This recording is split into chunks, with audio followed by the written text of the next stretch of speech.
So we were gonna use the class heavily just to kind of bring you into some of our latest brainstorming Yeah. thinking. We've been they look like kind of mad art, crazy pieces. So Some of it is just gonna be props for us to use, right? You know, and it's just maybe more of a discussion, and hopefully we can get more of a discussion going, maybe more Q&A, see. yeah, there's some very interesting stuff that we've been kind of stumbling, fumbling, whichever way you want to call it, through.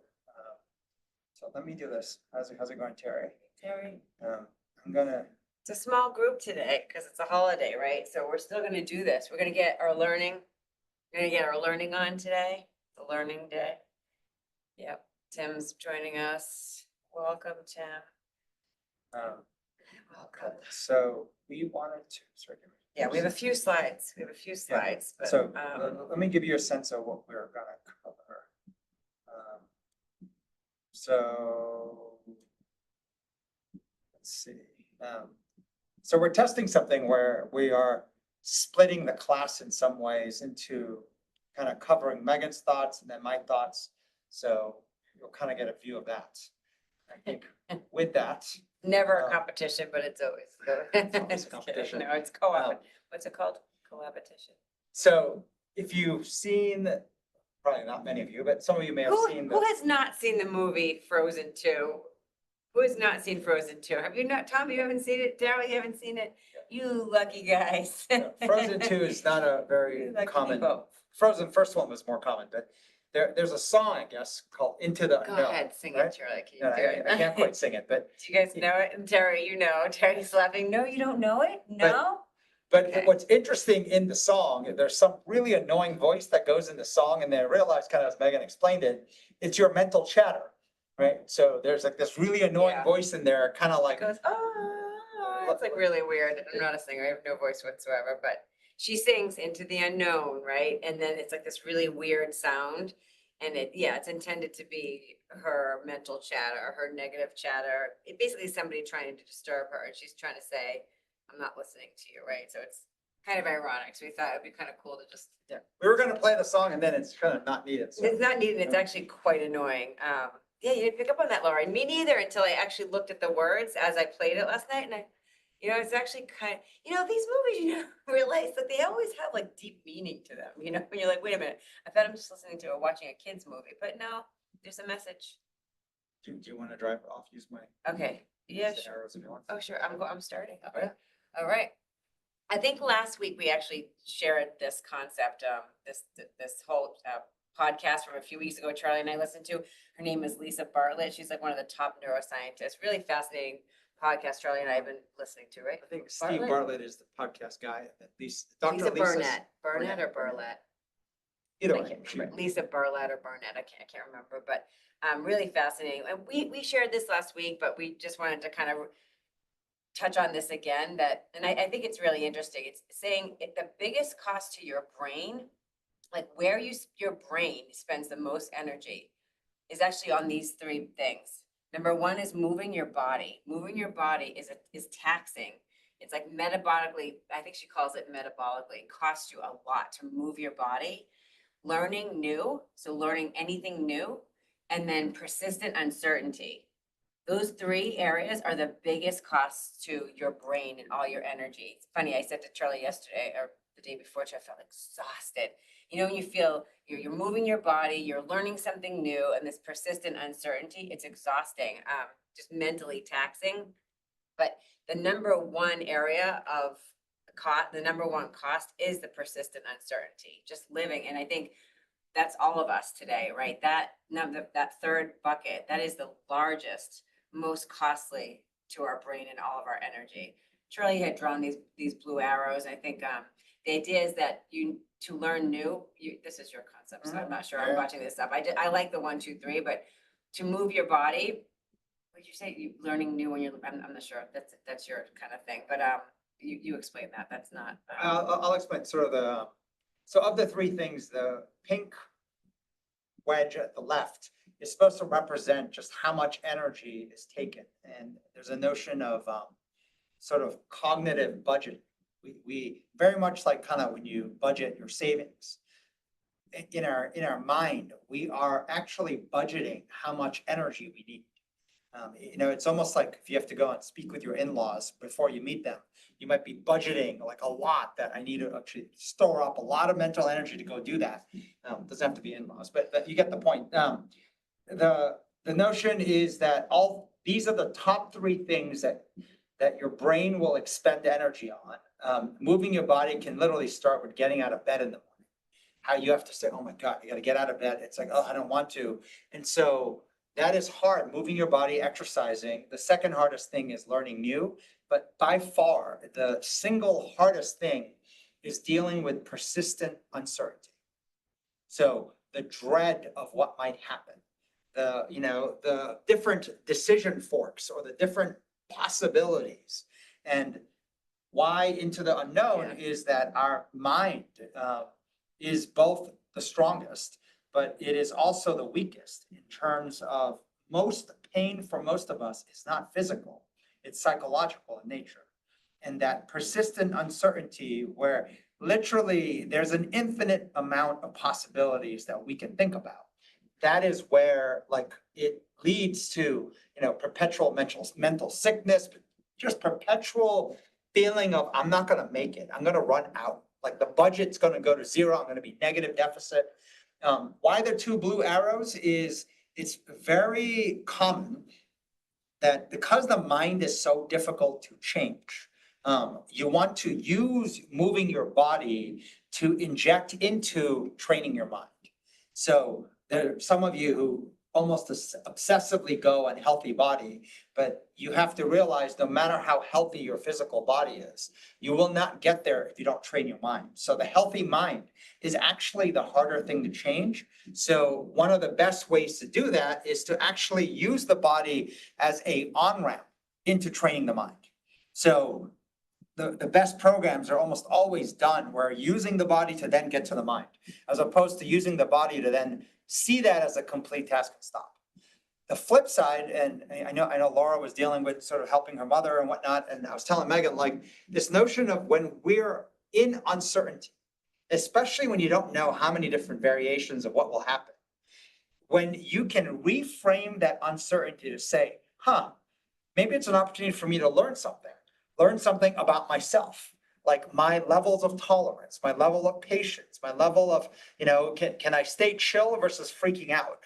What does it take to freak me out? And then how long before I can reset to get chill again? If you start to think of persistent uncertainty as almost a test, a scoreboard of giving a reading of my own skills, my own self, but also understanding like whether it's other people, whether it's understanding different missions and projects, if you start to actually get curious, which is usually the precursor to learning, it's amazing how the same difficult situation, you can experience it vastly different versus when you don't try to train yourself to focus on learning, you end up just going into what feels like a sinkhole, into just kind of like an endless abyss. And that persistent uncertainty is such the dominant norm today. That learning how to use the body to get to learning, but then use persistent uncertainty to reframe it as an opportunity to learn about yourself, about others, about any project. This is a trainable skill. I always think of the reframing though, like it's such a difficult skill, like it is a very advanced skill to go into something that's that difficult, that challenging to in that moment.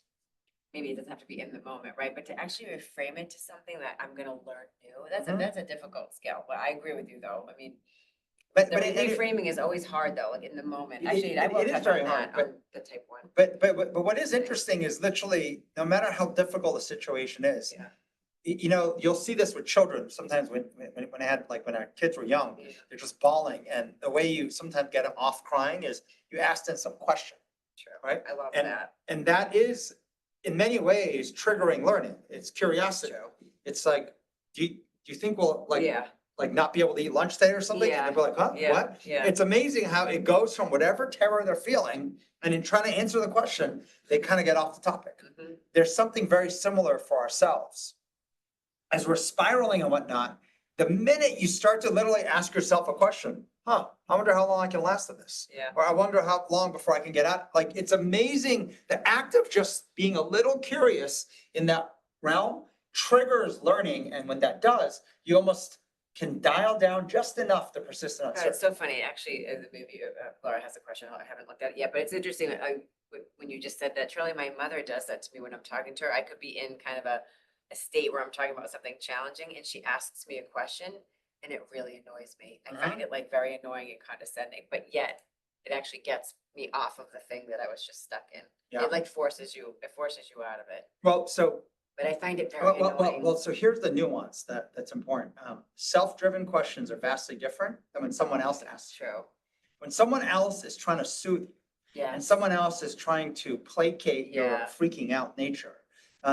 It's vastly different where you could actually do the opposite. You could fight it more. Right, that, yeah, right. That desire to kind of hold on to your own autonomy and whatnot Right, might make you do the very worst thing for yourself, even though Right. someone's trying to help. yeah, But if you do it for yourself, it's vastly different. true. And it ends up That's true. becoming a skill. You begin the ramp of learning how to self-navigate, self-soothe, self-learn, as opposed to I only learn when someone's there to kind of whip me into shape.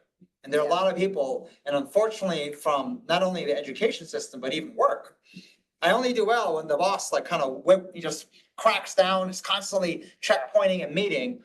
And That's not to learn the something, yeah. skills to do that yourself, right?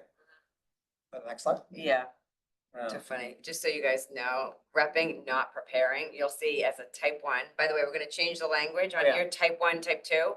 We flipped it. Last week, we talked about type 1 not being fear-based. We had type 1 as frustration. We flipped it. Mainly because if you think of the language you've been using for the last almost year now around FF, fear and frustration, fear comes first, just it's rolling off the tongue, fear, then frustration. Has nothing to do with like type 1, type 2 diabetes, type 2 diabetes being worse. Although Charlie thought actually, it doesn't matter. He was judgmental. It's okay. It doesn't matter. Type 1, type 2. Type 1 is fear-based, type 2 is frustration. So just remember that. We flipped it from last week's class. So type 1 is going to be your prediction error is coming from fear, and type 2, your prediction error is coming from frustration. So that's just just a quick change to that. And can I add this notion at the very top? Yeah. In persistent uncertainty, and from the slide before, this is where This the is most brain Yes. energy Yes. gets spent, yes. right? Getting ready for persistent uncertainty makes us think about all the possibilities, all the things that could happen. Yeah. And in persistent uncertainty is where the greatest amount of human decision-making errors occur. When people say, what the hell? Like, why'd you do that? Like Yeah. bad judgment. It shows up most in persistent uncertainty, which is also where your brain Yeah. is expending the most energy. Right. So in diving deeper, Right. So this is the idea of like, so I can't remember if we used the language last week when your brain gets hijacked. So think of it when you're triggered or you're hijacked, like put on emotional tilt. You're not, look, I'm definitely on the left side. The fear base is where my prediction error, where I'll go wrong, but it's not like I don't have frustration. I got plenty of that. However, the majority, when I'm in persistent uncertainty, when I have, when there's a lot of unknown, there's a lot of ambiguity, that's where fear will get the best of me. Other half of the world, frustration will get the best of you. So we're gonna break that down. It's not saying you don't have both. We all have fear and frustrations. We all will oscillate, but especially at work, think about at work, when you have uncertainty, is your hijack, are you hijacked based on fear? And so fear could be, I'll go into it, could be, tied to a difficult conversation, having conflict with somebody, just anything that feels difficult for you, where you kind of get butterflies. You're looking for things like that. Those are the kinds of things that will make your brain sort of shut down. Like when you're not putting your best thinking out, you start to get startled, you get triggered, you get hijacked. Opposite for the frustration side, fear is not what will get the best of them. It's frustration. It's constantly thinking about what other people should be doing, and they get hijacked by their frustration, their annoyance. So, so this is at the high level. So we said type 1 prediction error is you're hijacked by fear. Type 2, you're hijacked by frustration. And by the way, I just was going to caveat this, but I'm trying to practice actually, if you think about it, unknown, not preparing. you can't prepare for the unknown. You can only do so much preparation. And so that's the most common thing that we'll face, which is I didn't expect that, right? I didn't expect that. So that's hitting me now. How do I deal with it and not either retreat, which is what I'll tend to do, which is try to avoid.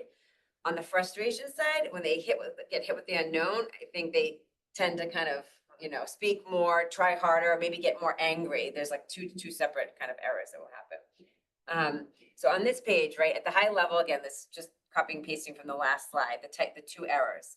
If you stay with me on the type 1 side, the type 1 error being fear-based, I call this nervous energy, compared to on the right, the frustration is annoyed energy. So think nervous energy versus annoyed energy. I don't know which one you'll fall into when, And the The goal majority of always the is time. this, we all have both, right? Remember, we will all make type 1 errors and type 2 errors, but Right. if you can figure out what is your majority, depending on and kind of where you are, and we believe generally looking at 5 working days and looking for that majority is the better thing to solve. If you fix your majority first, it's amazing what will happen. You will get the highest return, but you will then see what the next thing to work on is. Versus if you work on the minority, the smaller thing, usually you will not see a lot of return, and it will not lead to figuring out what's next because the thing you ignored, the majority, is what's still glaring at you. So trying to figure out how to work on one, and the worst thing people do is I'm gonna work on both. And you'll see the actual awareness and the action protocol for each one is polar opposite. So if you work on both, it's like doing a mid job on both. You're not gonna produce anything. Try to be Gen Z mid. Mid, I love it. So the kinds of things that will come out, right, in the type 1 error, the fear-based, is I fear. I find myself a lot saying, I fear if I say this, then X, Y, Z will happen. Or I fear if I don't do this, this is gonna happen. Contrast that with the right side on type 2, the frustration. It is more annoyed energy. They'll say things like, I'm so frustrated. Right, so this could be a litmus test for like which area. I'm so frustrated. I'm so frustrated that so-and-so isn't doing this, or I'm so frustrated that we can't do this, or I'm so frustrated. It's a totally different energy. But imagine if we could actually reduce those two, like less I fear and less I'm so frustrated. We'll have less nervous energy and less annoyed energy. I mean, the recovery of that mental, capacity or the cognitive load is massive. So the solution is at the bottom, and this is like truly, truly simplifying. Then we're gonna share maybe the underlying stuff within it, but at the bottom, it's kind of simplifying. So on the left side, right, the type 1 error, fear-based. If, I'll say, use me as an example, if my faith is greater than my fear, it'll be worth taking risk, right? That's the action. Into I'm- the unknown. Into the unknown, if you know the movie. So if my fear is greater than my fear, faith is greater than my fear, it'll be worth taking risk into the unknown. We said 50% unknown. From last week, we talked about you could be greater than that, but like at least 50% unknown. You're not gonna know what's gonna happen because other people are involved. So for instance, in my case, it might be, if I have faith that by talking to Greg about something in business one that I worry, I said, I fear, I put him in his head, or I fear X, Y, Z, then I won't take the shot. But if I have faith that something, once I get in there, he might say something that will say, I will have faith that I'll work through it, right? So it's like a belief and faith that having that difficult conversation or having any conversation that I'm worried about will actually work out, be better than I think, right? It might take multiple conversations, but the point is I will have faith going into it that it's worth taking that shot. As opposed to I'll think, why bother, right? This person already knows this, or they're not gonna listen, or what's the point? And I'll find all these excuses and reasons not to do it. This is where faith needs to be greater than fear. So versus obviously in red, if your faith is lower than your fear, you're gonna have nervous energy and you're not gonna take an action. It's impossible, why bother? For the frustration side on the side, type 2 prediction error, you have to get to a place where you say, I am the difference maker, more than being annoyed at others, frustrated at others. And the action there is you have to do something. You have to generate momentum. You have to generate action to drive momentum. The other people and your team and your life, that they're the extra. If you can get to that place, you'll have less annoyed energy. So you know who you are on that side. If you're on that side where you feel like everybody should be doing something, why are they not so frustrated? If you put yourself in the do something. I will generate action. I will generate momentum. Everybody else can be the extra to me. That's ultimately where we want to get to, right? People on the left side have more faith than they do fear. They take risk.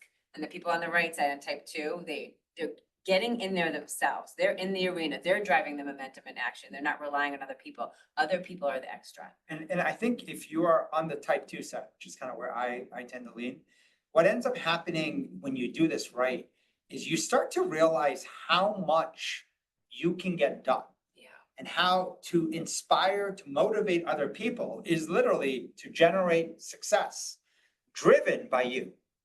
And then everyone else is additional, it's extra.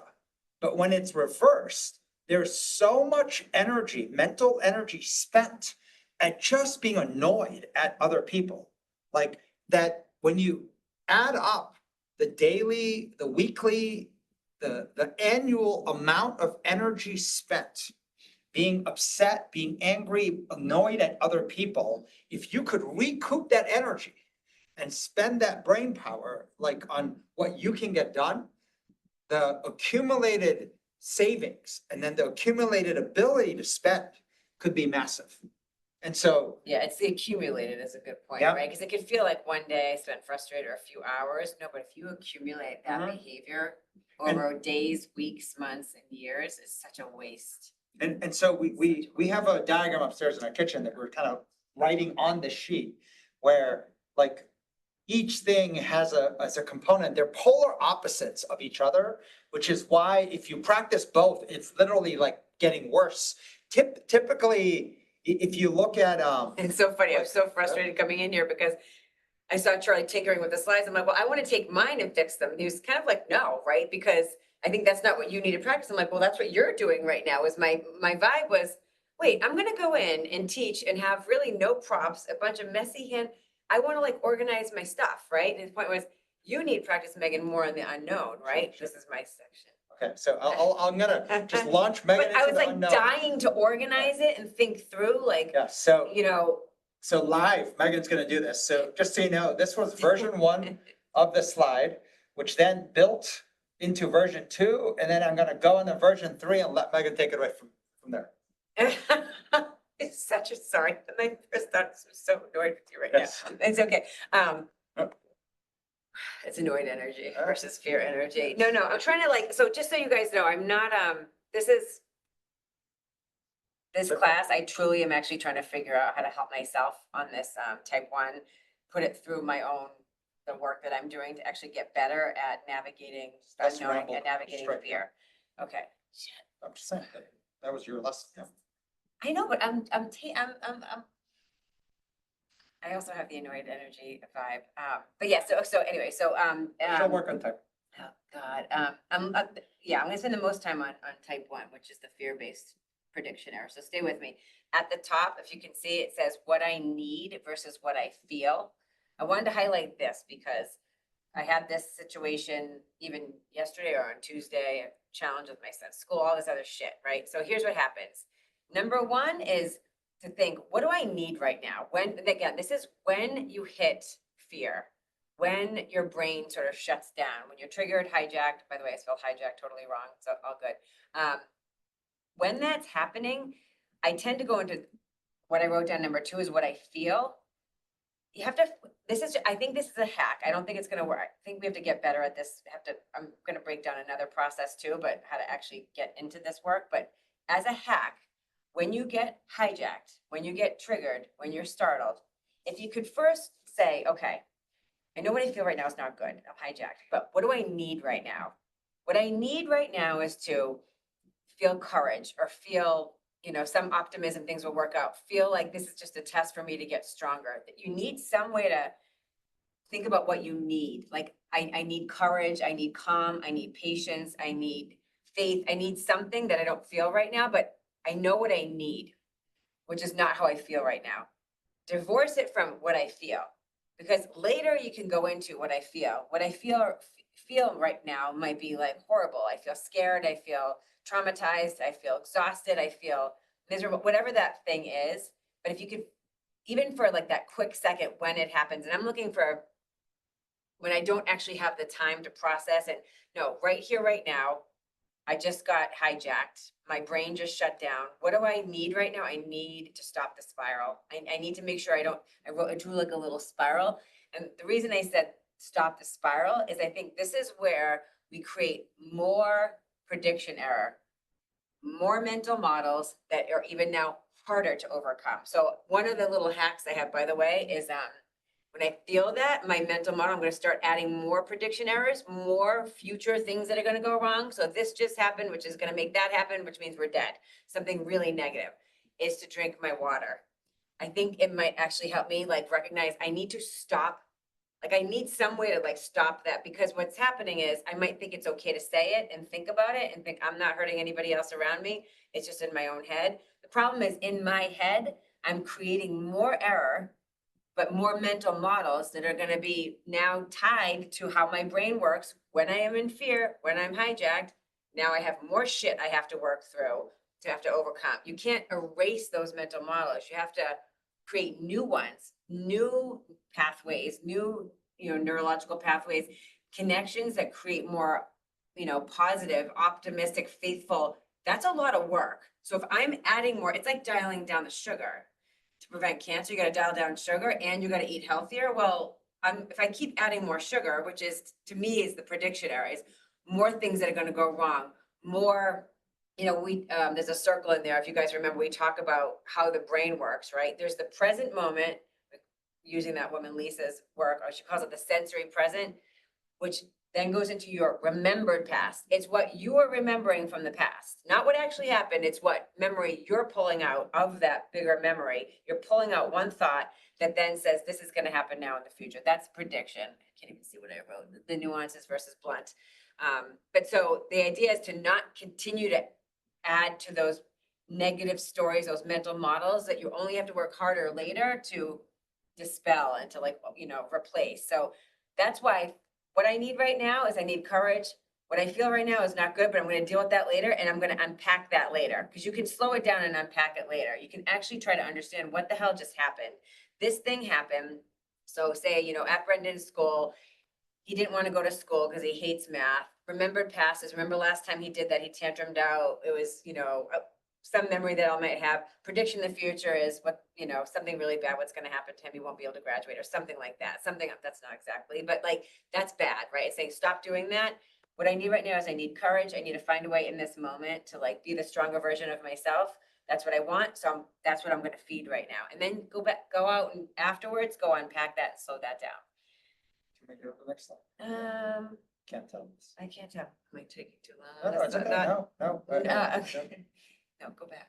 And then, but then, so then if you look at the bottom, it's what I can control. And I was trying to spend time thinking about what are the things we need to do in terms of the action on fear versus frustration. I'm going to just spend time on the fear for a second. I'm on that track, is to pour nervous energy into another project, something important, but something urgent, and then start to micro dose yourself of being hijacked. So every interaction, every opportunity to actually share what you're thinking, share the full truth, share unfiltered thoughts, just be yourself, actually sharing that in those difficult conversations. That's a way to microdose and just start to build a tolerance for So can I add to tolerance that? for What's fear. interesting is this, where you said like micro dose yourself, and as in let fear hijack you. Yeah, that fear hijack you, yeah. And there's a nuance Megan touched on here, which is we will have something that scares us the most.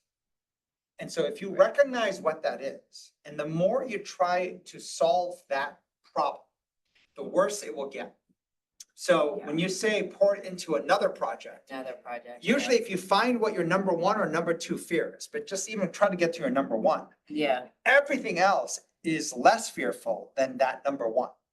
So in everything else, you're literally going in, trying to generate the fear hijack, because the hijack is actually self-induced. Fear is a self-induced emotion. Right. So you are literally trying in real time, trying to generate and just push into getting more fearful. Mm-hmm. And the more you do that, the more tolerance you will build with being comfortable with mental fear. with your mind Yeah. kind of racing and whatnot, Yeah. you will actually build tolerance. Yeah, it's like trying to find more moments where you get butterflies in your stomach, you feel afraid of whatever might happen, is Nervous. to go into those. Yeah. Yeah, is to actually look for them and to not tap out, not avoid, but actually go into it. And this is where you have to have faith, it's gonna be worth it, and it's gonna work out, right? Which is the practice we need. Okay, I forget what's after this. The other thought I had, I was sharing with Charlie last night as we were talking, again, this is a little bit of a non sequitur. It's a bit of a non sequitur, but we were talking about, there's a bunch of things on this page, but we were talking about this notion of continuous innovation. That this is everybody's job now, which is tied to learning. We've been talking about accountability to the innovation and the learning, the whole thing. That there's something fascinating. We're trying to unpack how Charlie and I operate as a team. So we both need to work on. I need to work on the type 1 error of fear, and Charlie needs to work on the type 2 error, say of being annoyed at others, of frustration error. As a team, though, it was looking at like how do we, Charlie can't park his frustration on me when we're working together. You gotta go into it. I can't, I have to go into my fear talking to him of difficult topics. We have to work on that. And we were saying, what's fascinating is we have I wrote tight. We have kind of it's not a tight loop, but it's like a very tight oscillation. I'm not sure what to call this, of stress and recovery, but we'll have the argument, which is like the fight, and then we'll recover. And then we'll have another argument, a healthy debate, but sometimes not healthy, right? A fight. And then we'll recover. But we do that fast. And that middle bar, I wrote numb. We don't go into that numb, no real conversation zone very often. I mean, almost never. And we can feel it when we are. We can feel when we're avoiding the difficulty. We can feel when we're avoiding having a real conversation. And you can't innovate in that space. Because if I'm spending time frustrated or in fear of Charlie or fear of a topic that we can't touch, right? We can't talk about because whatever, it puts me in my head, it makes me nervous. I feel like I can't tell him that or whatever it might be. Or he's frustrated with others or with me. When we're in that space and we're not talking about that, you can't innovate. It's like trying to use like a sliver of your brain that's left, with all the static you have on those conversations. It's like saying, let me take 10% of my brain power now and go create something that's never existed. Like, good luck. Like, and so we were talking about what kind of work comes out of teams that operate like that. It's not innovation. It's going to be like some kind of iteration on an existing plan or some sort of small tweak to something that's already been done. It's not going to be something innovative. You can't create when you feel numb. When you're in that middle zone of not really living, you're not fighting for something, and you're not recovering from something. You're just kind of like, and I hate to say it, it's like this like dead zone. It's like you may as well be like dead behind the eyes. Like you can sit down and crank through something by yourself, maybe. Like you could be, like learning, I think, alone. There's things you can learn alone, you can memorize, I think do this is some work such a- alone, but you can't actually create. And I think it's such a critical point where, I mean, the human brain is still so misunderstood. But when you are dealing with uncertainty, which is kind of everywhere, so you're trying to work on something that already requires the greatest amount of brain power.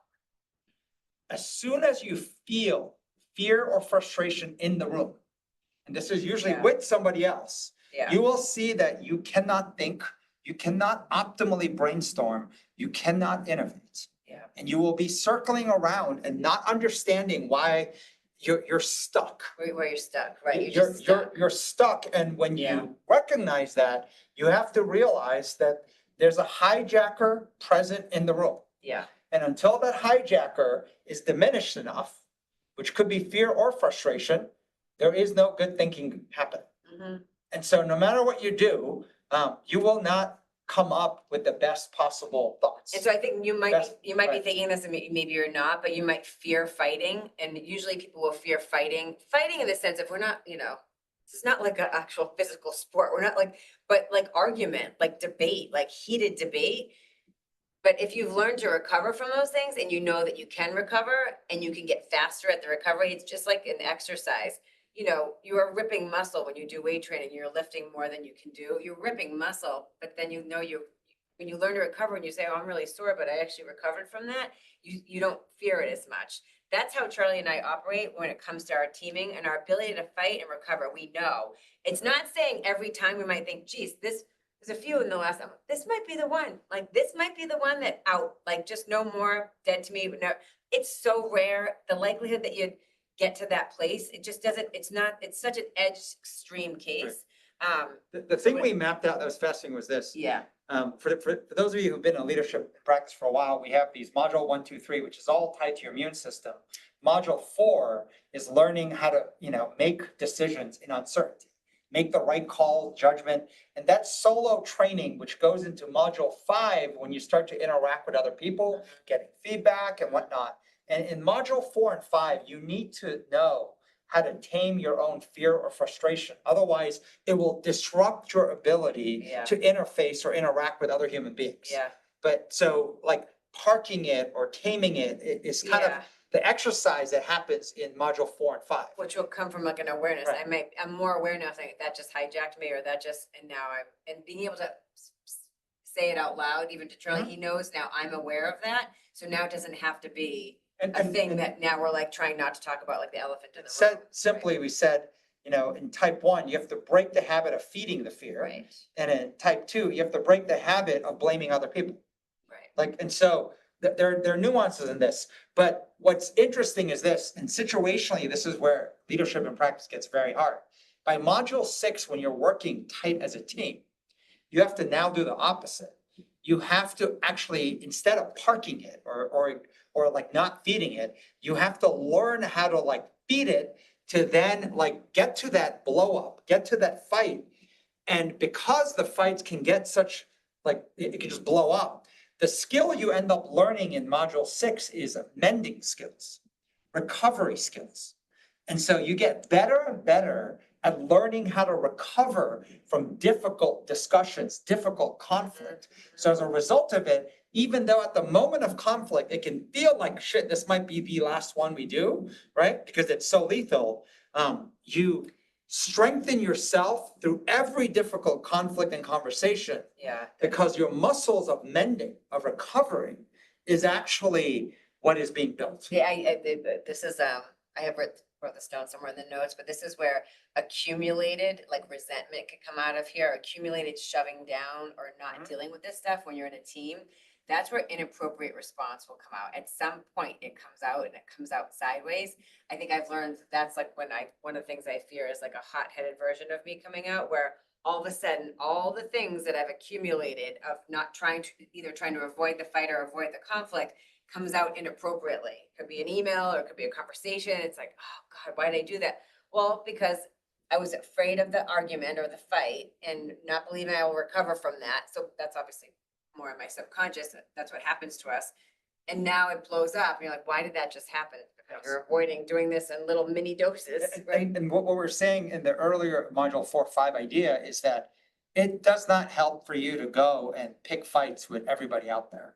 Strangers giving you feedback. If you go into a massive argument against it, like that's not effective for anyone.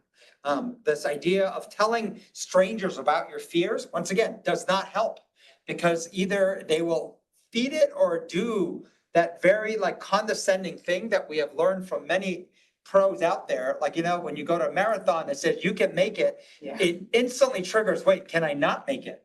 It's amazing where low calorie sort of assurances do the exact opposite of what's intended.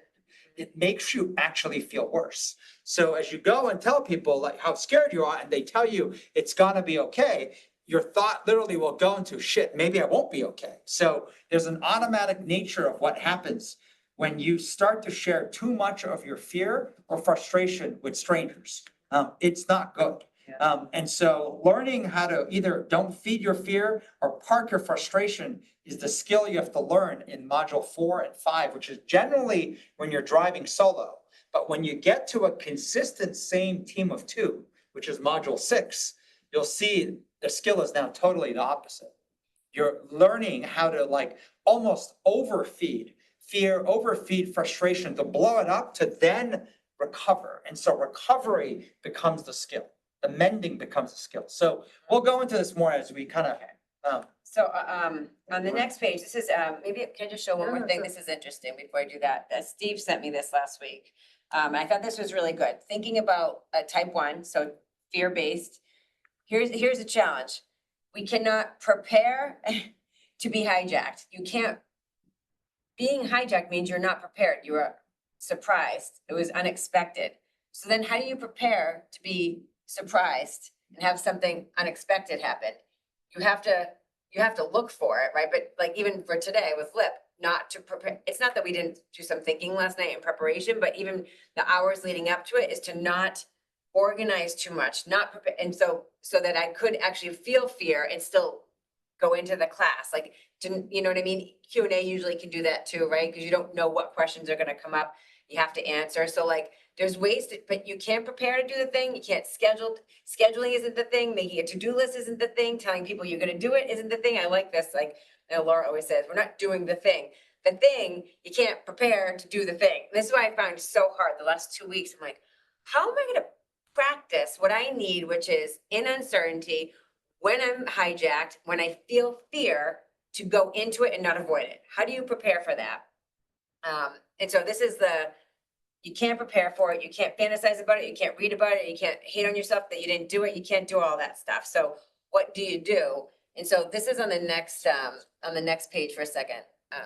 Excellent. Go back before, sorry. I started this last week, so it might be a little bit outdated, but this idea of in practice, what am I gonna do? Well, typically it's a difficult conversation or a topic or something that will create that fear. So the notion was journal what not to do. I'm not necessarily advocating you just sit down and come up with the things, but it's fascinating the ways I prevent myself from actually going into the fear, like my excuses. Think about it as excuses. Ideally, you do the rep before 10 a.m., like as soon as possible, you know, and then after you can think about what happened, what you did, and unpack it. But I find it fascinating. I have all these little excuses or these little habits in my automatic that make it a lot harder for me to go into the fear and not try to avoid it. Could be too much chit chat in the beginning, something personal, or I might talk about myself. I might be vulnerable about something I'm going through. That's not hard for me. That's not the thing, right? These are like easier things. I might go into like something tactical or like, you know, I might see somebody that mention something that we have coming up later and like organize something like that we have later, but it's not the difficulty. And then I said, am I doing something in the morning that's making it harder? Looking at my phone, does that make it harder? I don't know, but like, am I thinking about the day in easy mode? Is that making it, or am I trying to avoid the fight? So it was just trying to say like, what are the things you do? And so I'm more aware now of beating around the bush before giving something, you know, saying something that's maybe more challenging or more risky to say, like all the little things we do. It's kind of like another way of like another version of raps, like for the fear one, like what are the ways you avoid and excuse yourself out of doing the thing, which is actually going into the difficulty, dosing yourself, micro dosing the fear. Okay. I added this thing at the bottom of the page. Some of you may have seen this whole quote before, but basically everything of preparing, scheduling time, making a to-do, telling people you're gonna do something, messaging friends who may or may not be doing the thing, like every piece of that, reading about it, preparing for it is not doing the thing. And so at the very bottom, I put sort of think about like a sports game. You can prepare, plan, think, and discuss what you're gonna do all you want, but you will see that when you get on the field, you will forget all that the minute fear sinks in.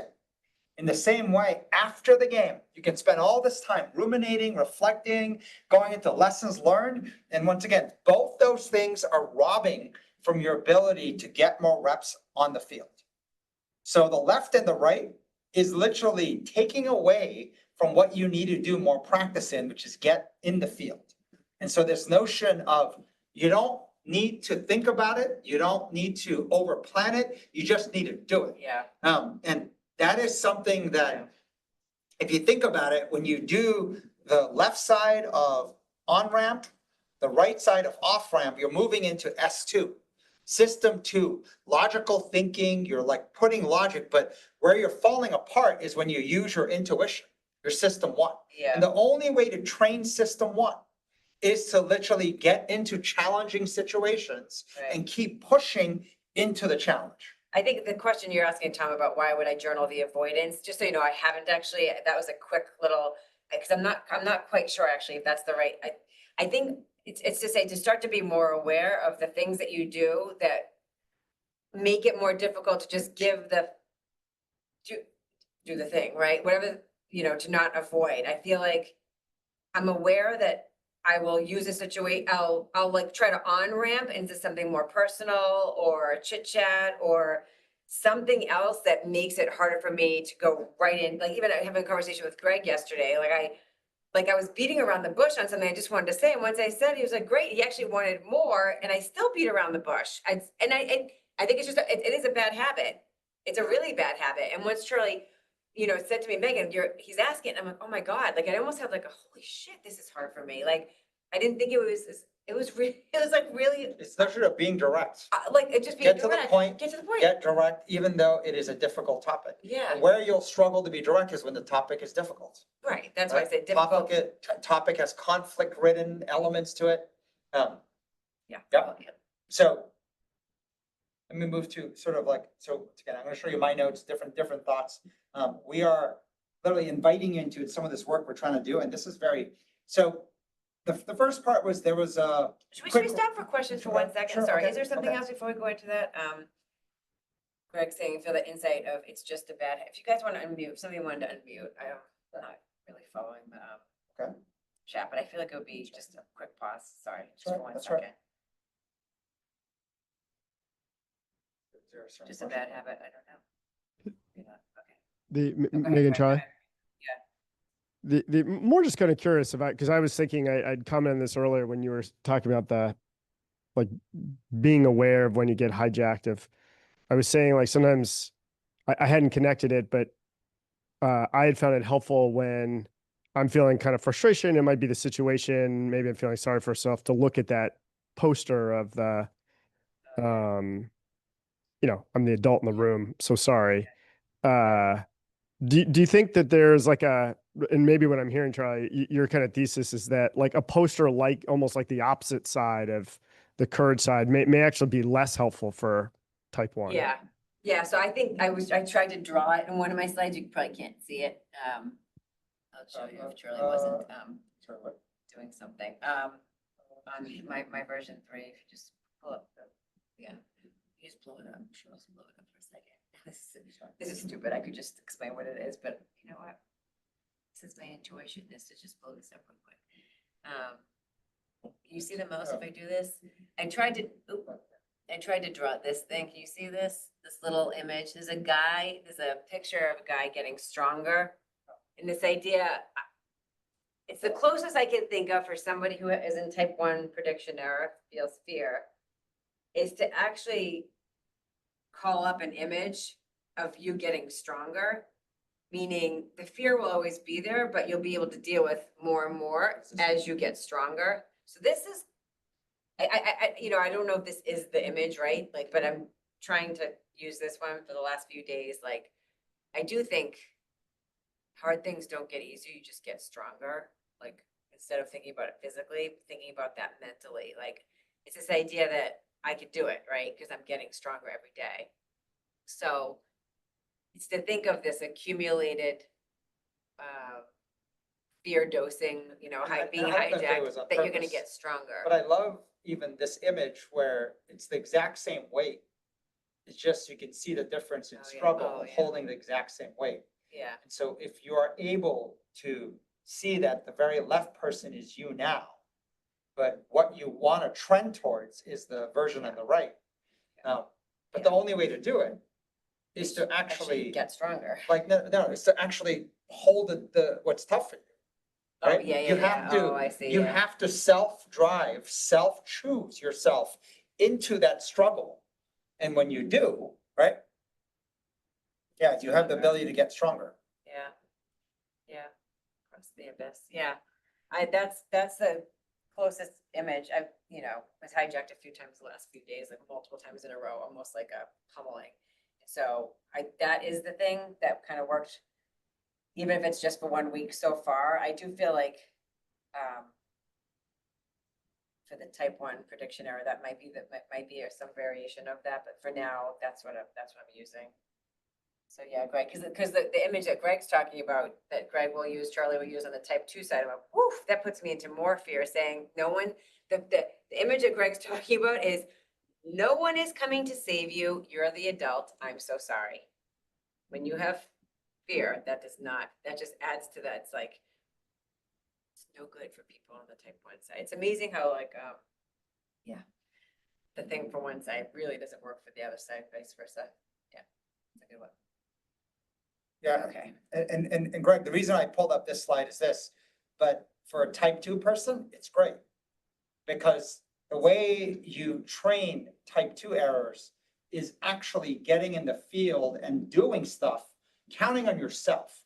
You have to generate work and traction and momentum by yourself, which as opposed to getting frustrated at other people, which is why that poster is excellent for type 2. Yeah.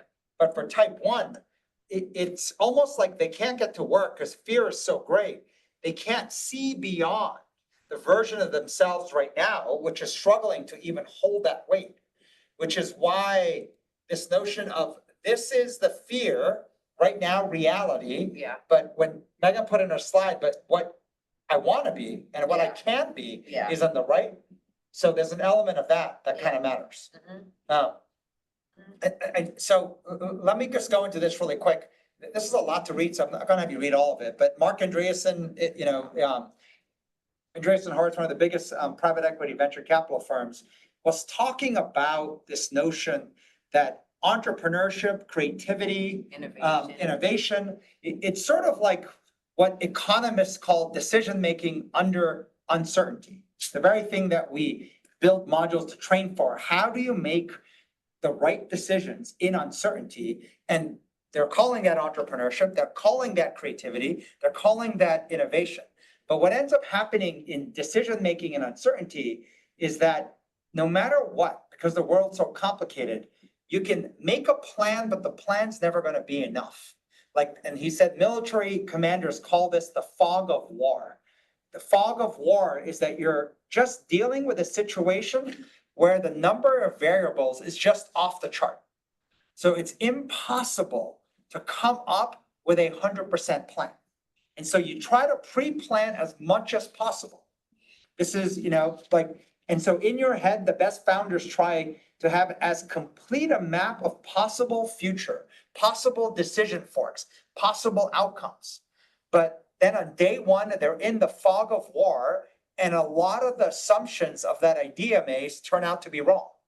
So the founder must reconstruct on the fly, day by day, as they learn and discover new things. And so the great ones course correct every single day. They take stock of what they've learned, they modify that plan. And he said the great ones tend to think in terms of hypotheses, right? Okay, so I'm going into the world, I'm going to announce that I'm doing this. And then as you try it, it turns out to be different.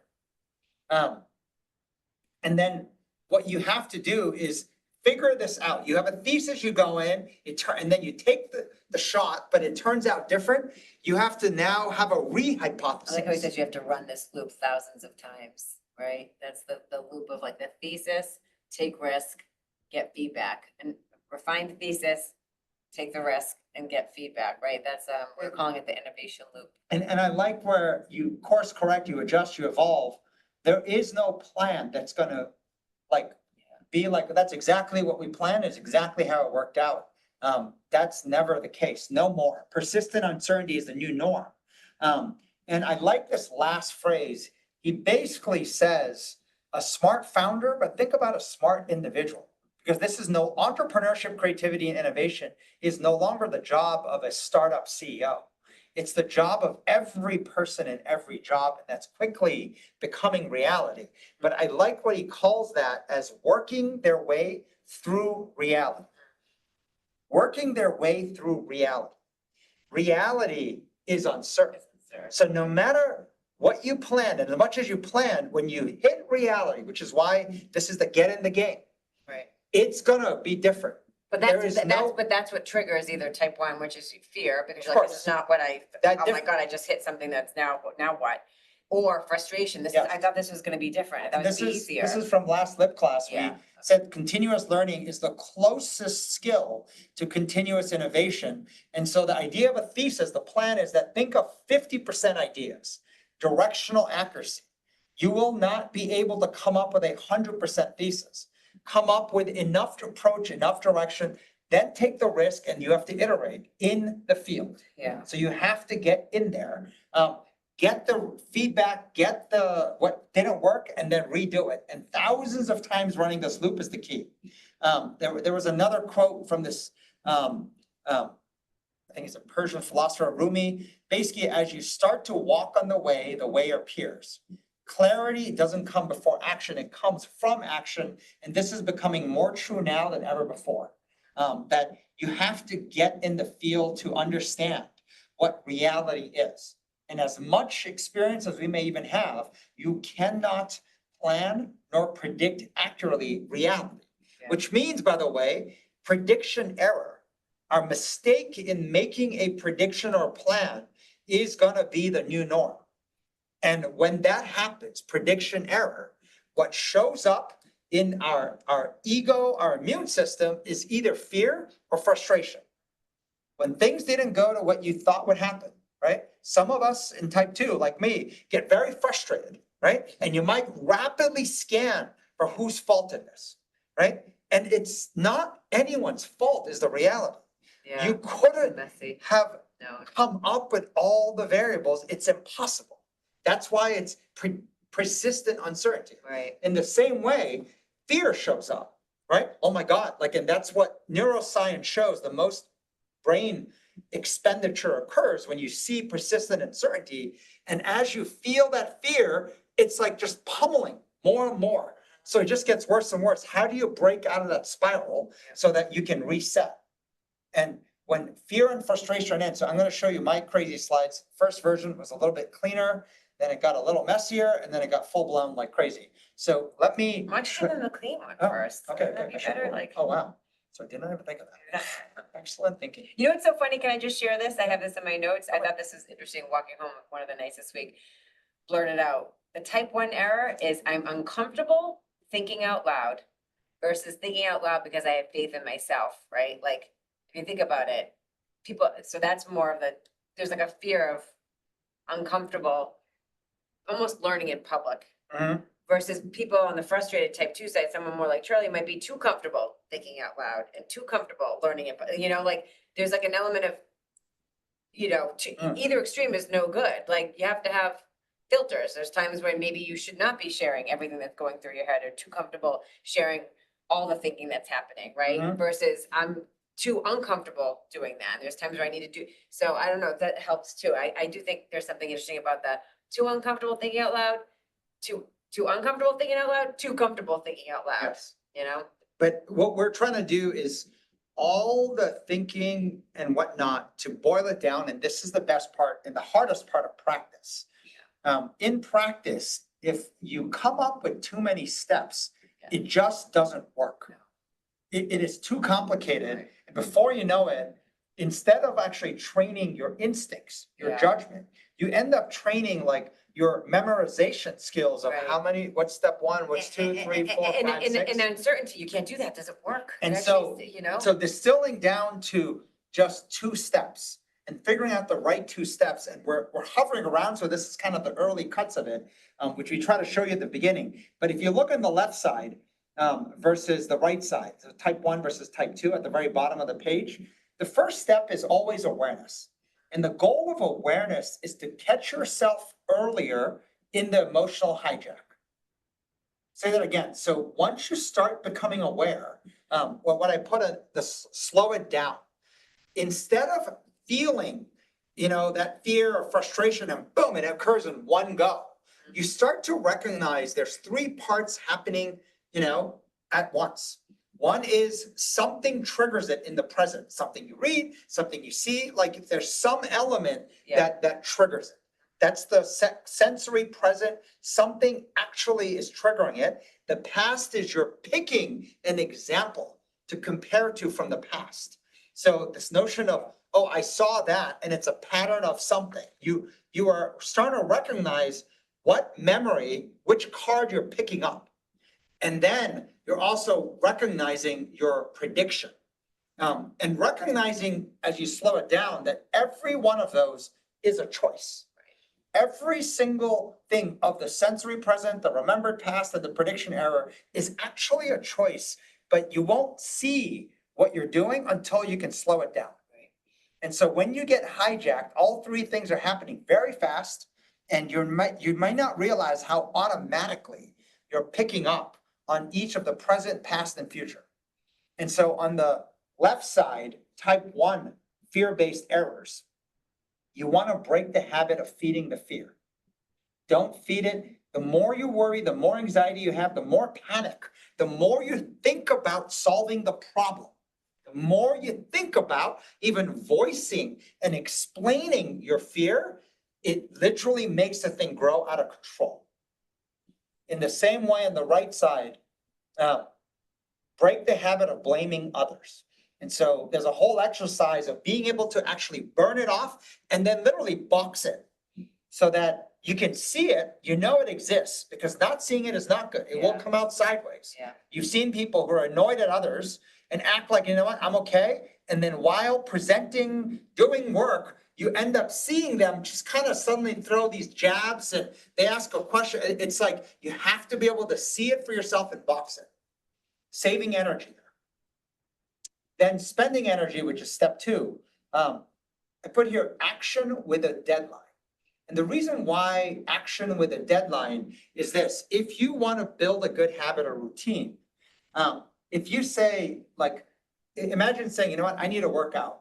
You're just gonna say the word. Sometime. Good one. Sometime. As opposed to if it's difficult, you're going to actually create a deadline saying, I need a workout before 10 a.m., right? I need a workout before 10 a.m. and you want to ideally start. And this is where the start of every habit, every routine matters most. In the week, I need to make sure Monday is a day I do a rep before 10 a.m. The start of the start is Monday. So emphasizing and deliberately, like, I'm going to action, but the deadline is what you're going to actually control, not what you're going to do. Because on type 1 fear-based errors, you're realizing it shows up in persistent uncertainty. So if you plan for something, if you plan to do something, it's no longer uncertain. You're now moving into logical brain and whatnot. So literally you have to, and this is the hardest part, I think, for type 1, you have to have no plan and you have to count on before 10 a.m., right? The present, the sensory present. You're actually just going alert, looking for something that triggers you. And what you're doing is saying, I'm looking for a trigger of fear and I'm going to press into it. I'm going to action and I'm going to, this notion of like, go direct to the difficult discussion, difficult conversation. It's usually with someone. So the way, and the reason why someone is the uncontrollable factor is the someone. And the more you do that, it's a fear-busting exercise. You will get stronger. And you will see your scared energy or your nervous energy. Can I just do a caveat on this? I don't know where this is gonna fall, but you actually, the rep should be in something that's, it doesn't have to be directly related to mission, right? Because you just need the practice in this, but you have to go into it with faith that it will work out. And it has to be, it's like, I would say like, strangers is not good. This is one of the yes, like don't go out, it's almost like don't go to a deli and do something difficult because I don't know, it's not gonna, those people are, it's not gonna, I don't know, there's something about it being too far away from mission, like having a difficult conversation with somebody that you're working with or something that like you can keep working towards, that you have faith it's going to work out. I feel it's not just fear for fear's sake. It actually will get kind of stupid at some point. Like it actually has to be, because I feel the whole point is you need to get to a place where faith is greater than your fear.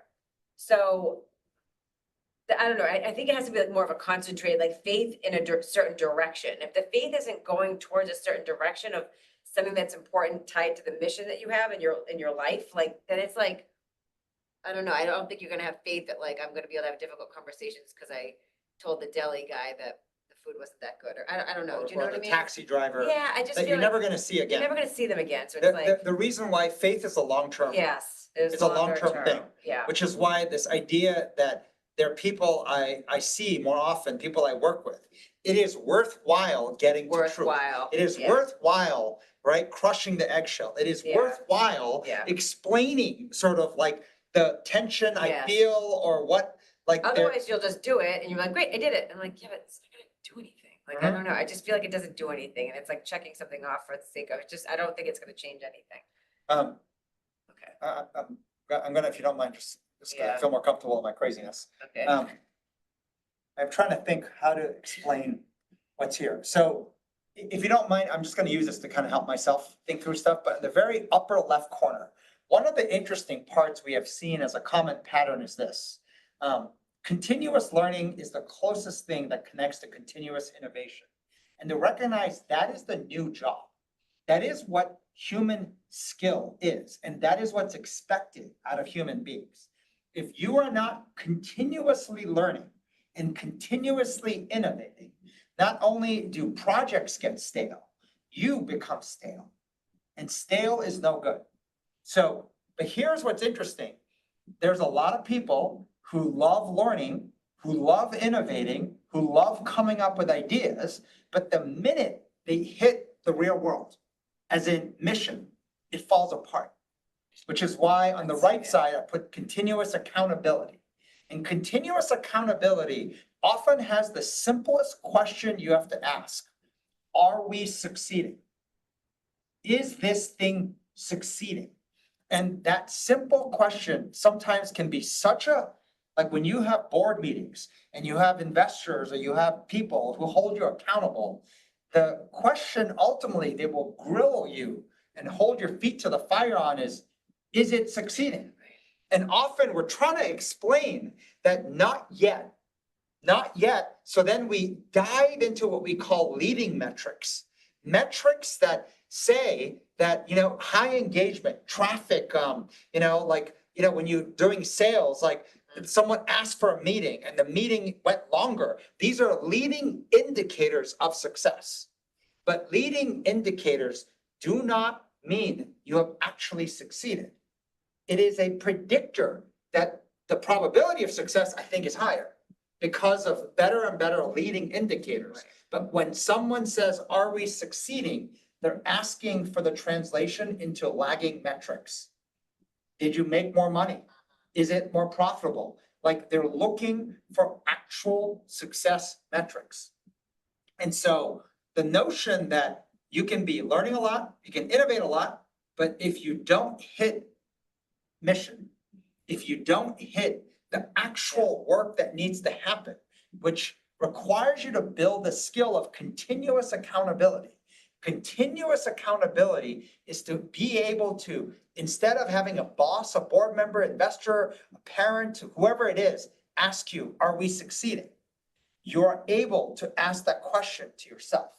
You're able to say, okay, these are leading signals, which is only temporary because I have to translate it into lagging success. And what you will see is that the curriculum that matters of continuous learning, continuous innovation, it falls apart when you go and ask yourself, are we succeeding? And how it falls apart is because that's where fear and frustration will show up. Without that connection, you go into a bubble and you learn for learning's sake. You innovate for innovation's sake. And that is nothing but a pile of bullshit. And so you need to learn to train that bullshit out of your system and think that the leading metric of learning and innovation is no good unless you hit it against this continuous accountability, measuring and asking, are we succeeding? So this is kind of a very important thing because often. Learning goes off the rails for the sake of learning. Yes. Learning for the sake of learning. Yeah. Nobody cares. That's the problem, right? It's like, it's interesting, it's cool. And you right? will But not care at some point You either. won't care either. Right? Yeah. That's why you Because- end up dropping it. That's why things kind of, it's like almost like exercises at some point. If it just stops working, you're not gonna keep doing it, right? Like, it goes out of flavor, right? So you're like, I'm gonna stop doing that. And you wonder why you stopped doing something that you were learning. And so the thing Megan and I are trying to figure out for both type 1 errors and type 2 errors is what is the 1-2 step? And the reason why, like my diagram here in the middle, I put, it says red. defense, offense, taming your mind versus innovating and creating. The reason why they go together is this. To me, my thesis is the best training is where the two intersect, defense and offense. They're Venn diagrams. The intersection is where if you can distill down to the intersection, you're finding the place where literally in trying to succeed, in trying to play offense, the fear and frustration show up. And so when you can find ways to train at that intersection, it is the most optimal form of training. I need an example on that. Sorry, that just went fast, right? So you say the optimal place for training is the intersection between defense and offense. So I I think about in general where the two emotions of the two hijacking emotions, right? So when I say two, it's one that will show up predominantly for all of us. Yeah. So whether it's fear or whether it's frustration. So think of it maybe as the one hijacking emotion for you. Yeah, It will show up when you try to do difficult things, yes. right? But there is something that's so difficult, which probably is the most important thing, that it's so crazy level fear and frustration that trying to even work on taming that emotion on that project, on that mission, It's too hard. is too hard. And so you need to find as many petri dishes of things that are one notch below Yeah. that. So if you find out what the most difficult thing is, everything else is fair game. And so if you are in the type 1 fear-based error, you're looking to trigger your own fear. Like you're literally looking to generate fear and then see how high I can generate that sense of nervous fear and generate it, as opposed to what type 1 individuals, type 1 fear-based individuals do is they tend to avoid and run from it like as fast as possible. One shot, whew, that's enough. Yeah. And so instead of like that, I'm like literally trying to stick in, Stay going in it, 5 stay shots, in it. 10 shots. Yeah. And someone says, well, so does that answer your issue on this? And you'll be like, not really. I'm just gonna go levels in and just keep going in deeper and deeper. Stay in it, yeah. Make the conversation more challenging, more difficult, and remind yourself, first, the faith is that I am training on something easier than the hardest thing for me. Mhm. And the other part is if you work not with strangers, but with the same people, have faith that in the long run, this is a better way to go. Like avoiding conflict, avoiding difficult discussions is actually a worse way to build a team. Not only because you will feel that awkward eggshells and whatnot, but you will not be able to think, they will not be able to think. No good, it's the no. Like you have to find a way to break out of the nut. On the right side is something very, right, does that make Yeah, sense? no, you know, Like- I'm writing down, I think the fear-based, we should think of it as type 1 error is that in the short run, the narrative should be, I'm training for something a lot more difficult than this. Like say I'm gonna run a marathon and this is a 5K or something, to kind of remind yourself you're training for something bigger. So almost like a little bit of a way to I like kind of that. calm yourself down. Like I'm doing a 5K right now, this is a 5K, but it's because I'm preparing for a marathon, something a lot more difficult. In the long run, it's saying the narrative should be, in the long run, this is gonna be better, That was one of right? the discussions. I like for type 1s, that inside of the marathon, if you have to run a marathon, they put you on a schedule to train.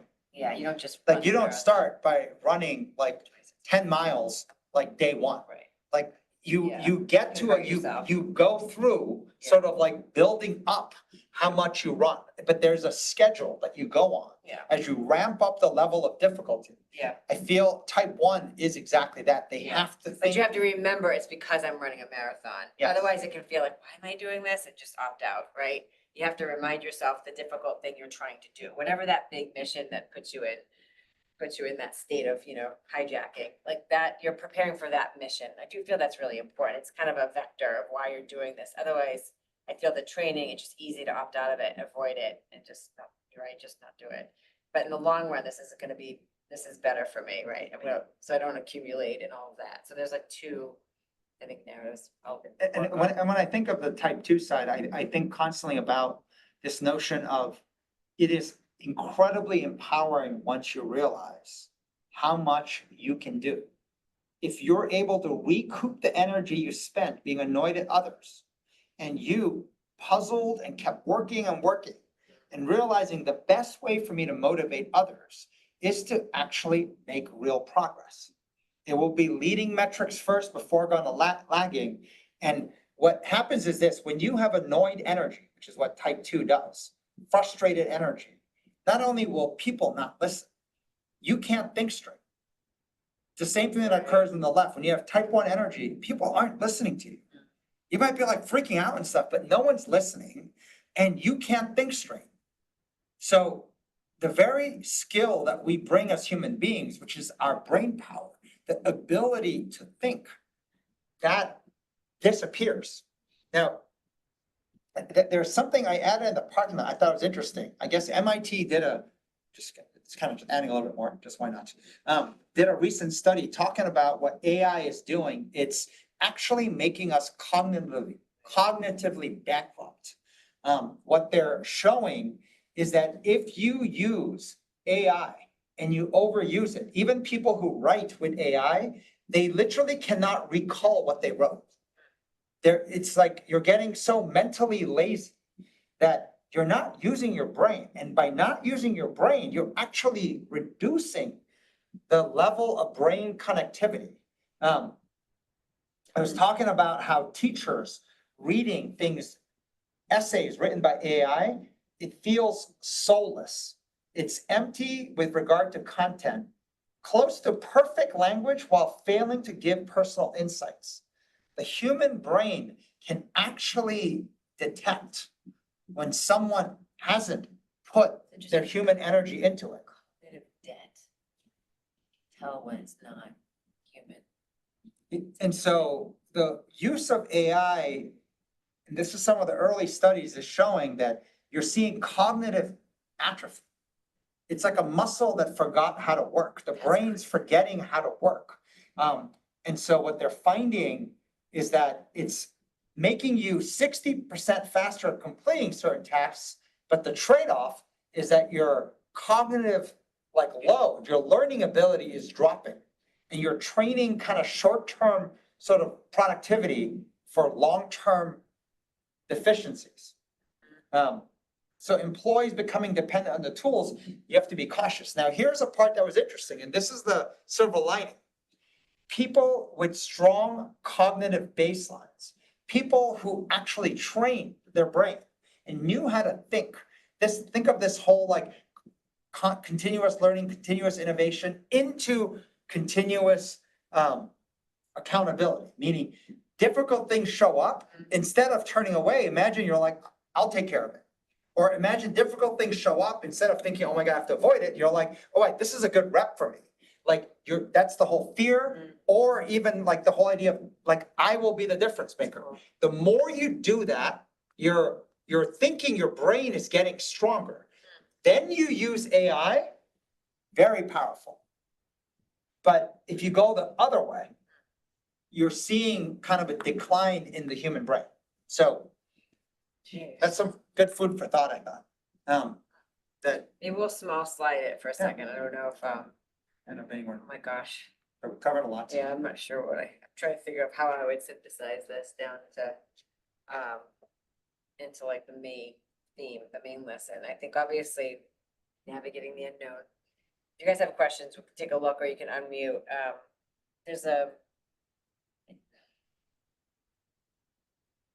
It's all tied to trying to figure out how do you train out and just get stronger on whatever the prediction error is. The type 1, which is fear, type 2, which is frustration. How do you train those two things? And they're very different. But I can't emphasize enough, you have to train it in work. You have to train it in the work, right? Meaning you can't train it in a classroom. Yeah. Because it's the very act of trying to do the work that's generating The trigger. it falling apart. Your mind falls apart in trying to do the hard work. So one of the nuances that it was another author that was talking about this, where if you can identify where it falls apart the most, you have to realize the more you try to go into that, the worse you will get. You will spiral. And so once you can identify what the top most difficult piece of work is, everything below that should be practice work. And so any project you can think of where people are stuck, where it's uncertain, where it's difficult, this notion of training yourself to go into it. Fear-based, it's like, yeah, hey, you need the reps. That's the whole like learning mindset, as opposed to, oh my God, persistent uncertainty, this kind of our minds predicting how badly conversations will go. Yeah. Right? Discussions will go. Yeah. The more you go into it, what you will find is that your prediction in fear is going to reduce, because you'll realize, it wasn't as bad as I thought. Not all the time. There will be times when it's really bad. Yeah. But I bet you at least half the time you'll realize, it wasn't as bad as I thought. And then as you stay with it, especially with consistent team members, faith will grow. Yeah. That relationship is in a better place because I had those discussions. Right.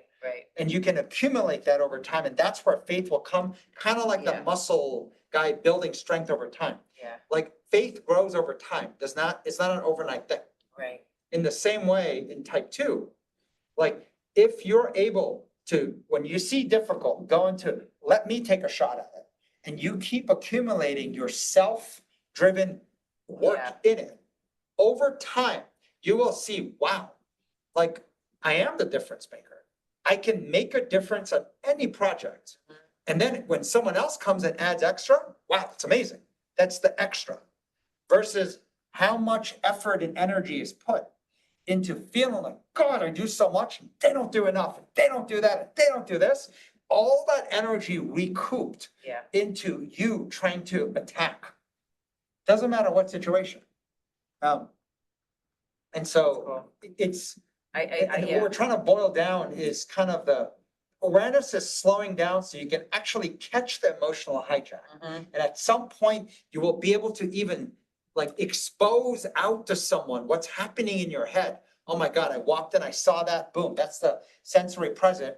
It pulled up a memory of boom, and then I'm predicting this, right? So you're able to slow it down, and it will take time to catch the slowdown. Yes. Right? That's the awareness. That's like in reflection, I think, though, too. Like I was trying to get at, like when the hijacking happens in the moment, like saying, taking a sip of water or just not feeding it. Because I think by saying don't feed it, I mean, I was trying to do this with my son the other night, you know, how you talk to yourself matters a lot.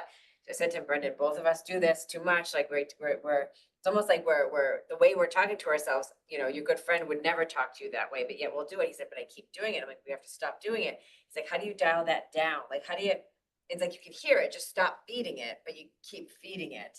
And so I've noticed where I'll say to Charlie, I'm starting to feed, I'm thinking that, and then just in the last few days, I'm like, have a sip of water, like just stop. It's like finding a hack to just stop doing it. It's not, because I do think it's, in the moment you think it's not hurting me, maybe not as much, but it actually is now creating another neural pathway that's now cementing in your brain that you now have to work even harder to override the next time. So it's like, it has a longer term impact, right? But some quick hack, but then separately then saying, okay, when I have a minute, because maybe I'm not in the actual game, right, on the field, I'll say to Charlie, this, I think this would just happen. When you said this, it triggered this memory, which made me think this is gonna happen. Boom. Yeah. And to slow that down, I think is really important. And same thing on the frustration side, right? Like, what just made you so frustrated because you thought this, remember last time that happened, and then, right? Do you go into the prediction that as much too in the future? Is that what happens in the frustration, the type 2? I'm not sure that happens as I much, think a does it? prediction is what should have happened. Oh, what should have happened, Right, right? when I'll say someone what's should have- going to happen, Right, you'll say what should someone have should happened. have done, that it should have Yeah, you know, yeah, it shouldn't be such a mess. yeah, It should have been cleaner. yeah, It should have been, yeah, better, and- yeah. Yeah, and right. so the annoyance have been. comes. And as a result of the annoyance, it's almost like, I think of these hijack emotions almost like red paint, just covering your brain. Like as it grows, whether it's fear or frustration, literally you cannot think it. Right. And your amount of cognitive energy now being spent is almost like the uncertain situation, right? The persistent uncertainty is now almost like found the best friend, which is fear, or found the best friend, which is frustration. And they're just chanting and screaming in your head so that you no longer can navigate. Yeah, And the more you try to even explain to someone, nobody's listening to you. Nobody's listening to you. You're making less and less sense. And what ends up happening is our explanations and our thinking get more and more blunt. yeah, Like it's not nuanced, it's very blunt. You don't even realize like how fast we took the present, took a memory in the past and make predictions. And it's just happening in rapid loops into just boom, one move, just annoying. Interesting, Laura, you're saying I like to blame circumstances. Yeah, people and circumstances, right, would be the same thing, blaming. Frustration on the who, the what, yeah, circumstance. I mean, imagine like, yeah, it's like the energy. By the way, state, anyone has right? questions, really, you can unmute and ask away. I don't know if there are parts where this They're might like, be, what? this might be still hard to follow because we are trying to refine this. We're bringing you straight into, it's supposed to be a holiday, so we were not gonna hold this lib class, but we thought, you know what, we're working on this stuff, so we're just gonna share with you, like kind of the laboratory of like what we're mapping out. And we're like wrapping and testing this with, you know, us, with other human beings, with other conversations, other discussions, and looking for the signals of how to distill it so it can be an easy 1-2 memory. Right, that's what it Right? is, an easy 1-2 memory. And so what you're watching is us circling around this idea of how to help you just get more aware, because the simple act of slowing down the hijack is literally going to help you see it. It's literally going to make the hijack unsuccessful, which is the goal. You want to make the hijack unsuccessful. But the second part is to put yourself into action so that at a sensory present level, you are literally deliberately injecting something different than you typically do. And in that process, you're going to build new wiring that will kind of change kind of what you thought. All right, that's good. Sorry, Greg, do you have something on the mic? Yeah, I was just gonna have a comment. I like the question on the accountability. Are you succeeding?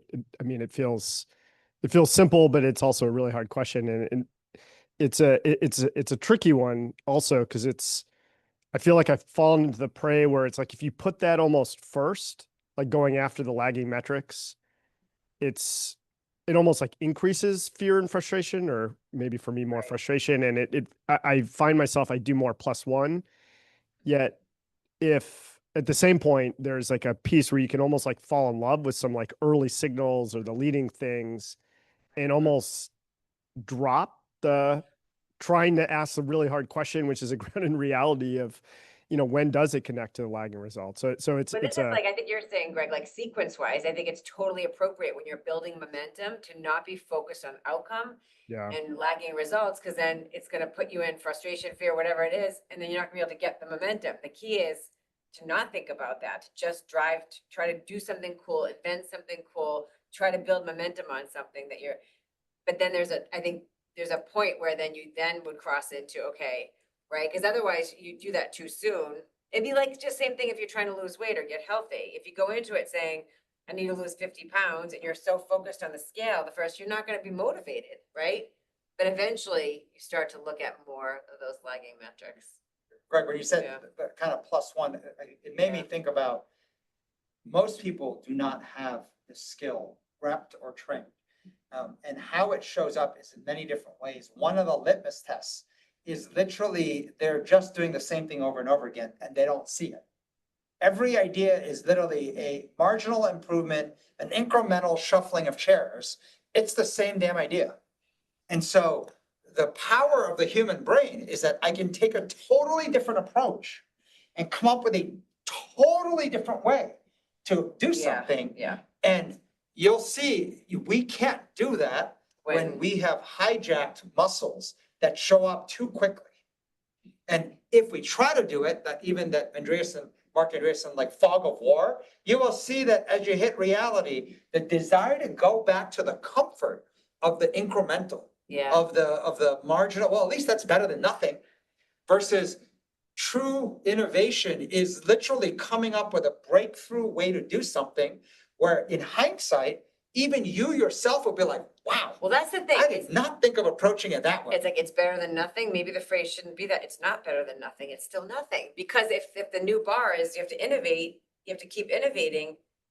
You have to, I think, get to a place where you realize doing a little bit better than the other thing, maybe a little incremental improvement, is not an improvement. Otherwise, you're gonna keep doing it. Like, can't think of a simple example right now. I look at it as a litmus test. Because I think it's a way to keep you off of actually trying to get in, I'm saying where the world is now, if all your ideas are basically versions of the same thing, you're not thinking. You're not thinking, yes. If all your ideas are just kind of incremental in nature, you have to realize the brain power is way stronger than that.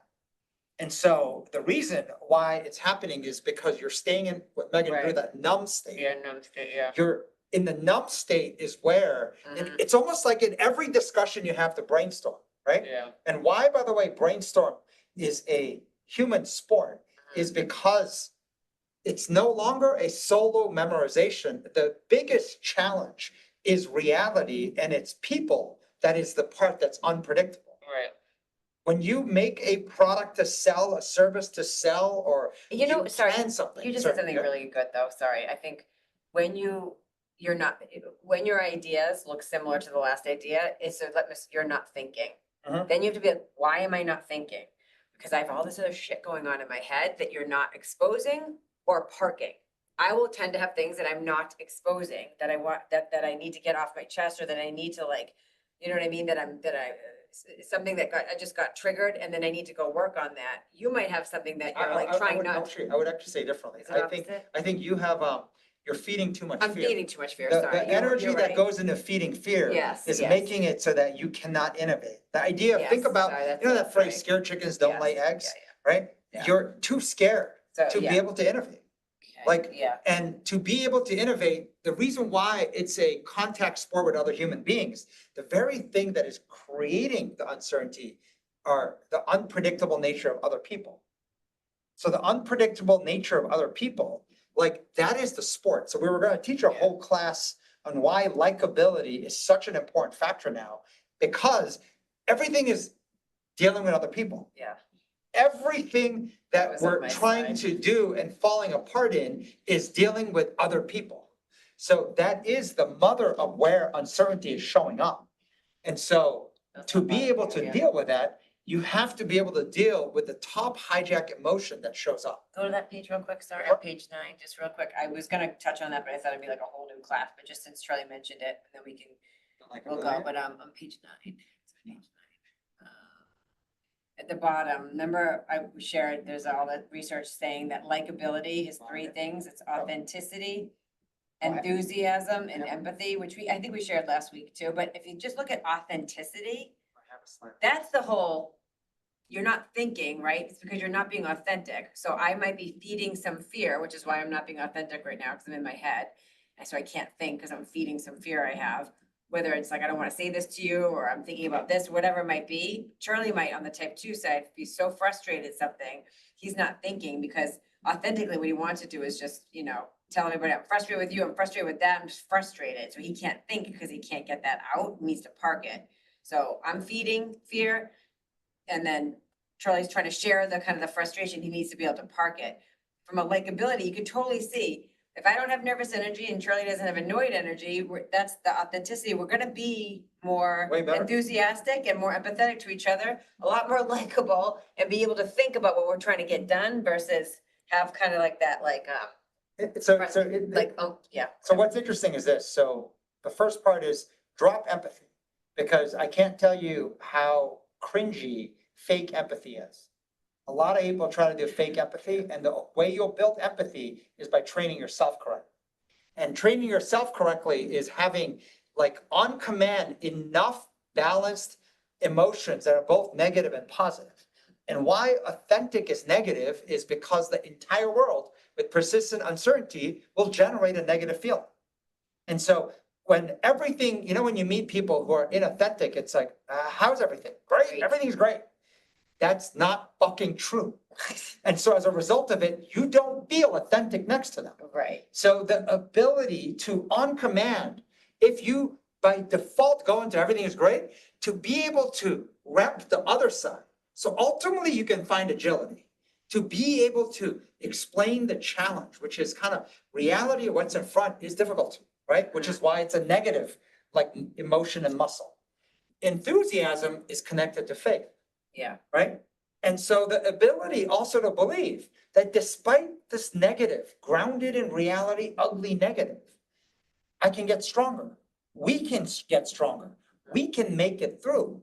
That notion of enthusiasm is a very important skill, and why we tend to run away from those who are like, everything's gonna not work and everything is gonna fail. Like, those are people who are literally almost preparing to die. They're digging graves.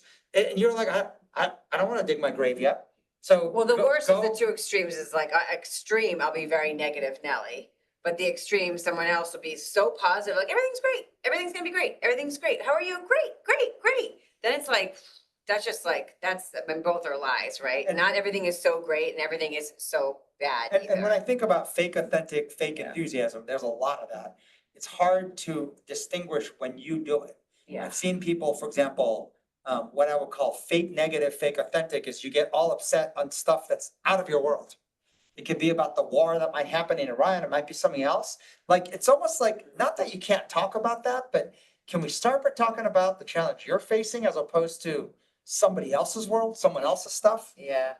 When I think about the fake positive, it's the blunt nature of, oh, work out. It always does. I'm like, Yeah. that's not, Those people get into curable Yes. accidents or preventable accidents, Yes. preventable diseases. fake positive. Anyways. I love that insight, Yeah, the it's cool. neuroscience and what the research shows. They suffer most in preventable accidents and preventable diseases. They die first and they get hurt first.